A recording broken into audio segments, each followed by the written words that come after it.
Hey everyone, I'm Boone. On today's episode of Monday Maps, I'm going to be recreating this Vox map animation about the Strait of Hormuz. Now this is really just an exercise to help me up my map making game on both the design side and the animation side. I think these Vox map animations are some of the best out there. Now by deconstructing these, you really learn a lot not only about the design and the animation, but also how to use these software apps. Speaking of which, for this particular tutorial, I'm going to be using Adobe After Effects version 17.7, GEOlayers 3, and I'll also be using my map Tyler data plan.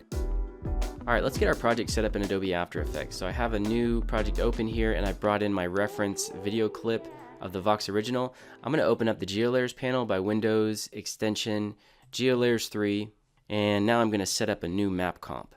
So I can click on this little search bar here and I can actually type in Strait of Hormuz and find it.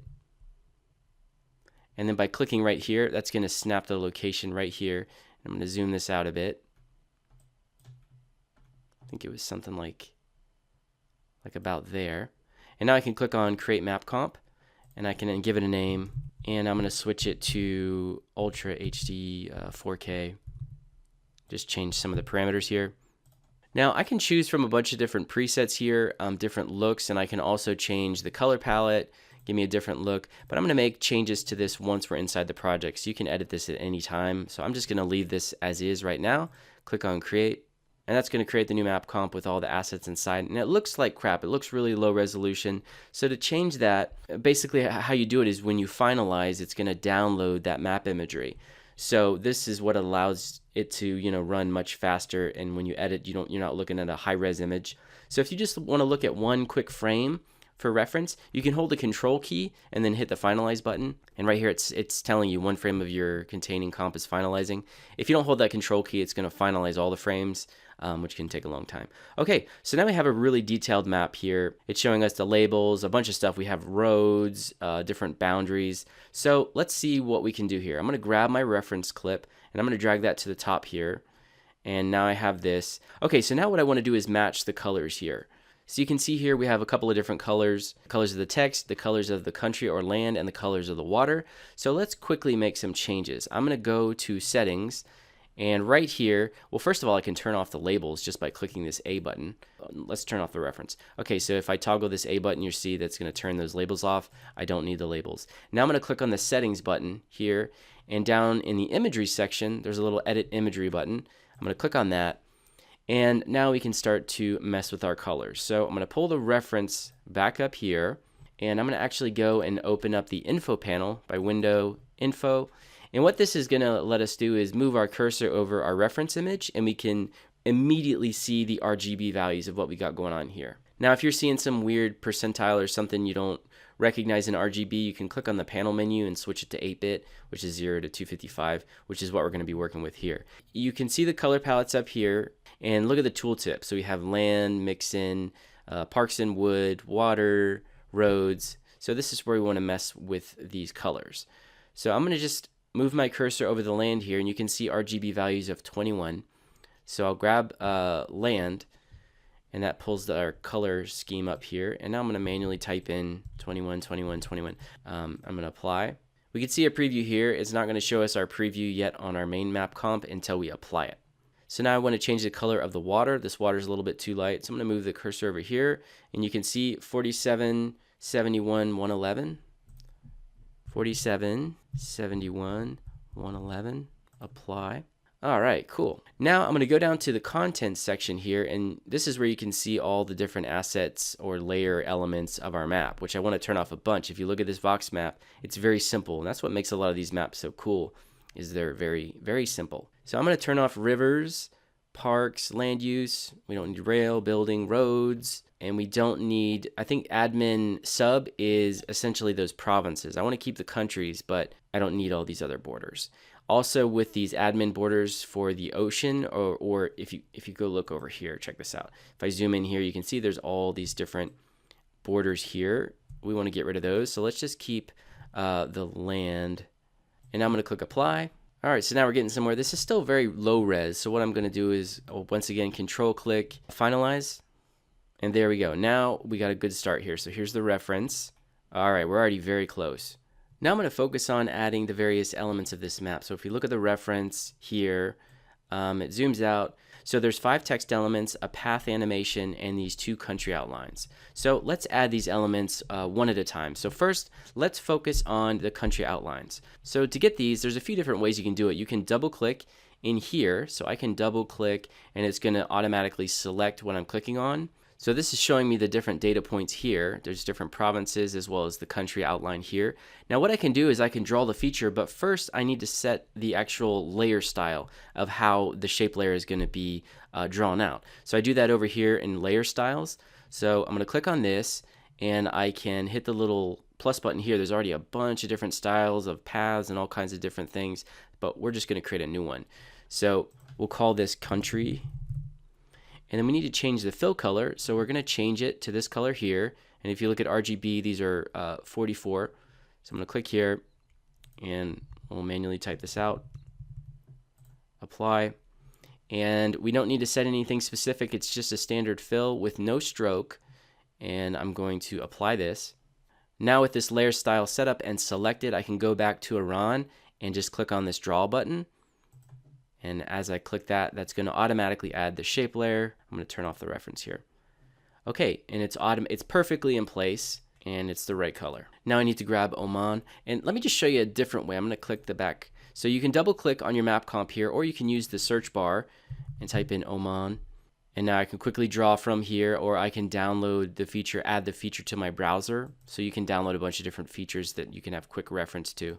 So there are my countries. And another way you can do this is clicking on this add features to browser, and you can go to download features, and you can download all the different country border lines. There's a bunch of different stuff here. That's a really cool way to do things. But since we're only working with the 2 countries here, this is simple, fast, and easy. Now let's add those text elements. I'm going to go to Window and open up the character panel. Let's move it over here and hit Control T, and let's type out Iran. I don't know what font they used here, but I'm just going to go with Century Gothic Pro. Let's go there. I'm going to make it all caps, and that's looking good. Now let's go back to the reference and find the color. Go back to the info panel. 80, 117, 86. 80, 117, 86. And now I just typed this out, but it's not currently attached to my map. So if I were to animate my map, this is just going to be not stuck to the map at all. So what I need to do is pin this to my map. So I'm going to drag it and see where I can put it. So I want it somewhere over like right here. Now if you look over here, there's a little button. It says pin selected layers to map. So I'm going to click on this, and that adds an effect. So if I open up the effect controls panel with the Iran layer selected, you're going to see it added all these different attributes where I can control. But the main thing I want to do is I want this to scale with the map, because right now it's not going to scale with the map. It's going to stay pinned to the map, but it's going to stay the same size. And if you look at our reference, these are scaling with the map. I'm going to click right here, and there's a button that says scale the map. I'm also going to rotate with map. So if we did any kind of changes to the bearing or the pitch, we want it to rotate with the map. And for that, we need to switch it to 3D, so that if we do any movements like that, it will follow along properly. And so now I'll go ahead and do the same thing. I'm going to type in Oman over here, and for this one we want it to be white, and I'll quickly do the same thing to these. So I'm going to pin this to the map, scale with map, and rotate with map. And I'll do the same thing for these last 3. Okay, Persian Gulf, Gulf of Oman, Arabian Sea. Now these look like different font styles, but I'm just going to keep them all the same font just for the sake of time. Alright, so I've got the text in place. Now let's take care of this path. So it goes all the way from the Persian Gulf down to the Arabian Sea, and it kind of fades off at the end here. It has these dashes. So what I'm going to do is I'm going to grab my pen tool. I'm going to make sure I don't have any layers selected. I'm going to switch the stroke color to like a yellow. I'm going to take the stroke width up to like 10. I don't know what it's going to need to be. I'm going to make sure the fill is turned off. And again, with no layers selected, I'm going to quickly draw a path here with some Bezier handles, which I can tweak out and finesse just a little bit later. But let me get all of these. Okay, so I've got my basic path here. If I double click this and keep double clicking it, I can dive down into the actual points here. And if I hold the Alt key, I can adjust these Bezier handles kind of individual of each other. Now I can dive down into the actual contents of the path and the shape, and here I have my stroke element. If I open this up, you can see the color and the stroke width. Let's actually bump that width up. Let's take it to something like 30 maybe. Yeah, that's looking better. Now down here, I have dashes. If I just hit the plus key, that's going to enable those dashes. And if I hit the plus key again, it's going to add a gap element. So let's bump both. Let's take the dash to 30 and the gap 35 or 30. Something like that. And now I want this path to be below my text elements, so I'm going to bring it down below all these text elements in the ocean here. Okay, so we have all the elements in place now. We have those text elements. They're the correct color. We have our path. We have our countries. Now we just need to animate everything. Now let's break the animation process down into a few steps. First, I'll focus on the actual camera movements. Then I'll focus on each individual element. And I'm going to look at the reference here. So I'm going to turn the visibility of the reference back on. And I'm going to add markers to signify where these animations are taking place, so I can quickly reference that via the markers and not having to constantly play back. So first you see we have this big zoom out. So I'm going to add a quick marker at the beginning.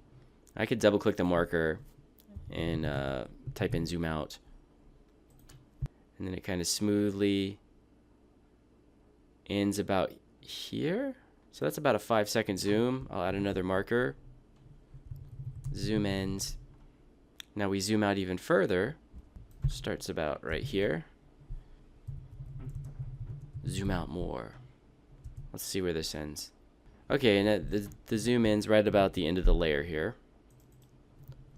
So to animate the actual map comp, I can select the map comp layer, and there's a little keyframe over here. So what I'm going to do is, let's go to the beginning position here, and I'm still looking at the reference here. So you know what, I'm just going to grab the reference, I'm going to bring it to the bottom so I can have these layers side by side, and then I'm just going to solo both of these. Okay, so I'm going to grab my map comp, and then I'm just going to add a keyframe, and that, if I full screen this, you're going to see it adds a keyframe to all these, both the lat, the longitude, zoom, bearing, and pitch. I don't think we're going to do any changes to bearing or pitch, so these keyframes are kind of irrelevant. To move this around the initial position, I'm just going to try to match my reference shot here, which is really, really close in on straight here, something like this. So again, this is our reference clip. This is our preview of our map comp, and as I move this around, this little link map comp view is selected. So as I move this, it's going to change the animation. So wherever my playhead is, it's going to basically move the position, all these keyframes here. So I want to make sure I'm not adding any keyframes. If I don't want to add any keyframes, I'll turn that map comp view off. My son is running on the second floor like crazy. Oh boy. So let's turn the reference off and see how our map comp looks. Okay, that's close enough. Okay, now I'm going to move my playhead all the way to the end here where the zoom ends. And again, this is my reference, so I'm going to zoom this out. And I can actually switch, change, preview this in a different way, which this is actually a little bit better. Something like that's looking good. And as you can see down here, the keyframes were added. So now we have this movement here. So let's take a look at what we've got going on now. I'm going to quickly finalize this little section and render it out.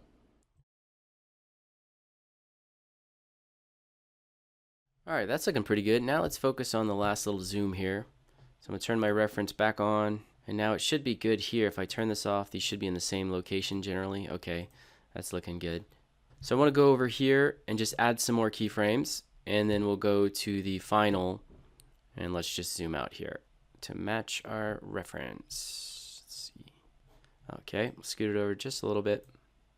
So I imagine at the end of this, when I render it out, I'm going to want to make some tweaks to this camera animation or comp animation so that it has a little more kick and a little more speed ramping in the middle. But for now, let's focus on the next aspect of this, which let's focus on those countries. So it looks like the countries start right here. So we have Iran come in here via an opacity flicker, and then Oman here. Alright, so now I'm going to full screen this, and I'm going to grab my shapes for both Oman and Iran. So if I grab this one, I'm just going to simply snap that here, and I'm going to grab Iran and snap that here. So those both start here. So now I can quickly try to put together something real quick. Let's just flicker this. copy it, and then paste it to this one. And then I can hold Alt and just kind of maybe retime it by a couple of frames, shift something around so the flickering opacity doesn't look exactly the same. Now let's focus on this text here. Okay, so here's Persian Gulf. I'm not even going to add markers for this, it'll just be faster. So if you hold the Alt key and then hit bracket, right or left bracket, it'll automatically trim. So there's Persian Gulf. Here's Gulf of Oman. And then the Arabian Sea is already there. For these two, they fade in. So I can go to Window, Effects, and Presets. And there's actually a nice preset in here for fade in. It says fade in out frames. So this is automatically going to add an expression. You can manually put in the number of frames you want these to fade in and fade out. And no matter where you trim these layers, and no matter where you trim them, the transition will always be applied at the beginning there. Now this path is going to be a little bit more complicated. So let's take a look at our reference here. It starts here. I'm going to go ahead and delete all these other markers. Delete all markers. Now I'm going to add a marker. It says path starts here. Okay, and here's where the path animation ends. And then right here, it basically trims from the beginning. So let's add another one. And animation starts, whatever you want to call it. And I think this goes all the way to the end. No, right here. All right, so let's turn the reference off and let's turn the path on. So I'm going to animate. Oh no, so I have a problem here. I actually didn't pin this to my map. So what I'm going to do now is let's just put this back in place here and then we'll pin it. So this was over here, here. Oh, here we go. I can really use the reference here to match this. And you know what? Now I can use the color picker right here to really quickly nab that. All right, that's pretty good. Now I'm going to pin this path. So I'm going to click on pin and scale with map, rotate with map, and I'll switch it to 3D. Now to animate this, I'm going to use a trim paths animator. So I'll simply open this up. I'm going to close my shape. And over here I have this little add button. I'm going to click on this and select trim paths. And under trim paths, I have a start and an end animator. So to begin this path, I'm going to animate the end from 0 to 100. So right now, if you see I move this, it's trimming that way. Now, if yours is trimming in the wrong direction, you can just go to the actual shape and just change the direction of the path here. But mine's looking good right now. So I'm just going to add one keyframe at 0. And then I'm going to bring the playhead down here to where the animation ends. And I'm going to animate that to 100. So now that path will animate on. And now we go to the second part of the animation, which is going to be the start. And now we're going to animate the start. So it's going to take this from 0 to its place at 100, which is going to remove it. So here we're at 0. Now we're going to go back to the marker where it ends, and we're going to animate that to 100. Thankfully and luckily, it animates just as it is in the actual animation. So I'm assuming this is exactly how they did it. Now, to add that little fade here, I can add a simple mask. So let me grab the pen tool, make sure it's set to Tool Creates Mask, and I have the path selected. And now I can go over here and just real quickly add some kind of little mask here. I'm going to hit the M key to bring up mask. Let's just invert it. And now I'm going to hit the F key to bring up the feather. And now we can really feather this out. Something like that. Okay, now everything's loosely in place. And now it's just a matter of tweaking these animations, the speed and the timing. In fact, the last thing I really want to do is go into my keyframes and my map comp, like the camera fly in. And I'm just going to tweak the value graph a little bit to make it, fly or kick in real quick. And now let's take a look at the final product.